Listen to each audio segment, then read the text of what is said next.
Hi, this is Professor Tiffany Martin with Medical Microbiology. We are in Chapter 5 and we are going through cellular respiration. We've done glycolysis, we have done the prep steps, we have produced acetyl-CoA, which is now ready to enter the Krebs cycle. So that's what we're going to talk about now. All right, so the Krebs cycle is a metabolic pathway. It has 9 steps and 9 enzymes. And this time, unlike some of the other pathways that we've talked about, this one we refer to as a cycle. And that's because the molecules that you start with get regenerated in the process. So there is a 4-carbon molecule that is found in the cells, in the cytoplasm of the cells, cytoplasm of prokaryotic cells. It's found in the mitochondria matrix of eukaryotic cells, but it's called oxaloacetic acid. I tell you, I don't really need you to learn all these proper names, but I would recommend learning that one because it gives you a starting spot as you enter this in. So there's a 4-carbon molecule called oxaloacetic acid. There's my 4 carbon circles. Now, you may have heard this as oxaloacetate. It's like that pyruvic acid thing. So either way, this 4-carbon molecule is going to join up with our acetyl-CoA. Coenzyme A is going to help take these 2 carbon molecules, and there's an enzyme that's going to link them with oxaloacetic acid to form a 6-carbon chain. Actually, it's kind of shaped a little different, but it's called citric acid. So the Krebs cycle, another name for that is the citric acid cycle. So this is, again, another proper name that you should know because, again, it's another name for this whole process, the Krebs cycle, citric acid cycle. Now, coenzyme A actually comes off of this and can go back and pick up some more acetyl-CoA, bind to some more acetyl-CoA groups. So sometimes we refer to coenzyme A as a carrier. Picks up acetyl groups from this pyruvate oxidation or these prep steps and takes these carbons into the Krebs cycle and then goes back and gets more. So that's coenzyme A. So now I have a 6-carbon molecule and we're going to recreate this cycle. Again, drawing things helps. If you can kind of draw it, really helps your brain put it into it. All right, so what's going to happen now? What's going to happen now is we are going to have a decarboxylation step. We're going to have CO2 removed.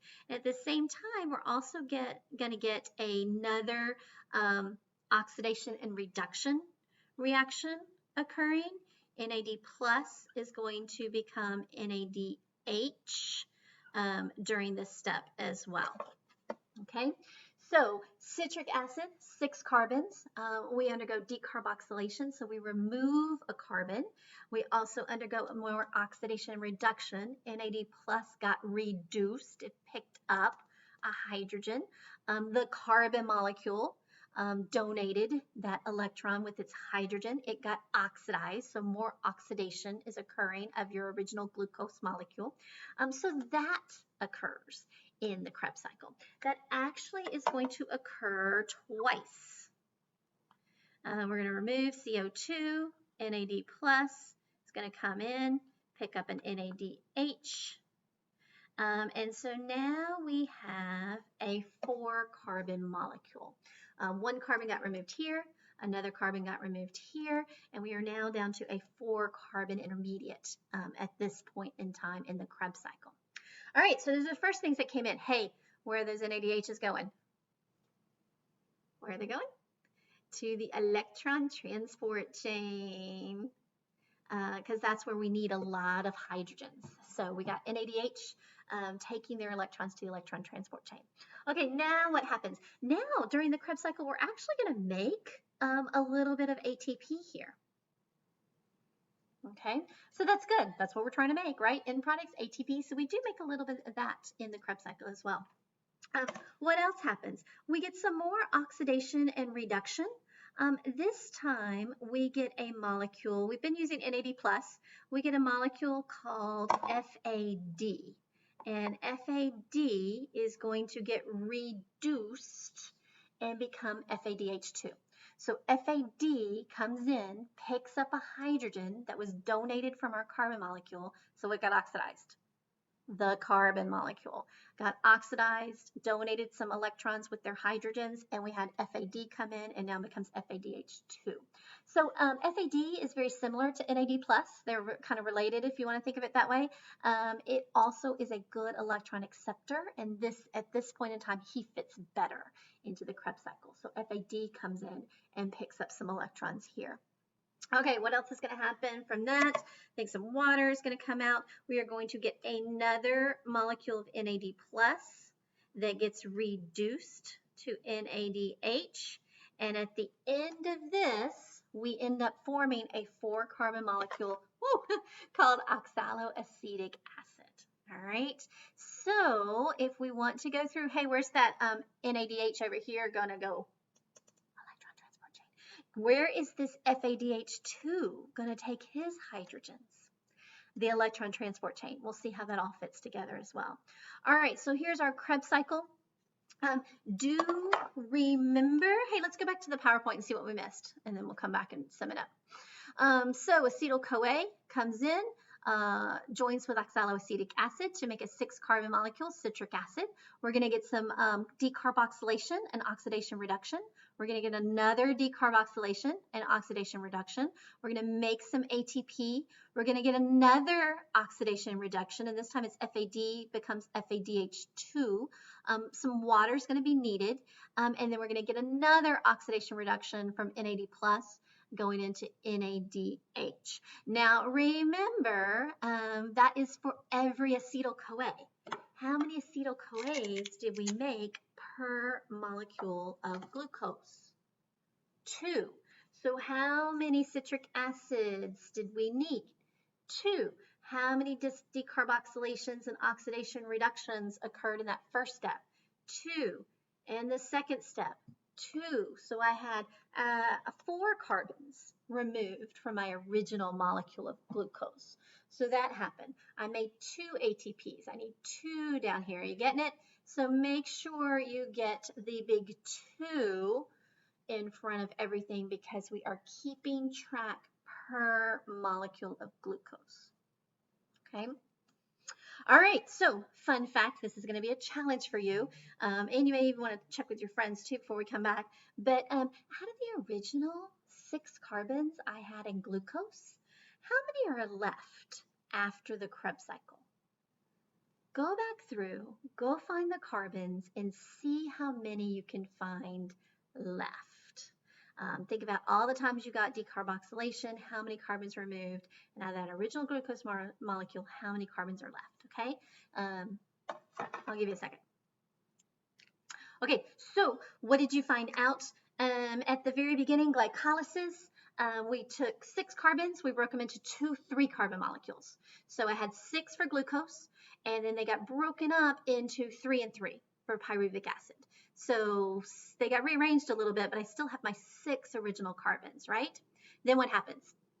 Prep steps, right? Did we have any decarboxylation in the prep steps? We did. We had a decarboxylation in the prep steps. So 1 got removed, and it got removed from both of them. Everything is happening the same thing. So for my original 6 carbons, how many do I have left now? 4. All right, so I have 2 acetyl-CoAs that go into the Krebs cycle, and then I get decarboxylation there. So for every acetyl-CoA goes in the Krebs cycle, we get 2 decarboxylation steps. Do you remember? Do you see them? So I'm in the Krebs cycle. I get 1 acetyl-CoA, decarboxylation, decarboxylation. The other acetyl-CoA, decarboxylation, decarboxylation. How many carbons are left? We completely oxidized glucose. This is a very efficient process of getting out all of the energy from a glucose molecule. We use all the carbons, we use all the hydrogens, we get everything gone from this. This is why this is such an efficient process. This is why it is so ubiquitous, because the organisms get a lot of energy this way, so it makes sense to do it. So glucose is completely oxidized by this point in time. Okay, but we've still only made just a little ATP. We still need to get that out.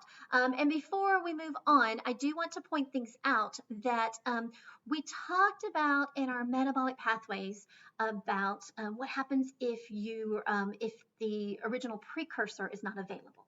And we determined you can have an alternate precursor. You don't want to die. You have to make your end product. You don't have any more precursor. If you use an alternate precursor, you can keep this process going. All right, so let's put that into cellular respiration. Let's say you're going on a keto, high protein, zero carb diet. Carbs are bad. They're not, but carbs are bad, and you're not going to eat any carbohydrates, and you're depriving your body of that. You have removed your precursor glucose from this process of cellular respiration. And we know if you do not make ATP, you die. We don't want to die. Organisms don't want to die. They need a backup plan. If you have deprived it of glucose and we can't go through glycolysis to get pyruvic acids, we need a plan B.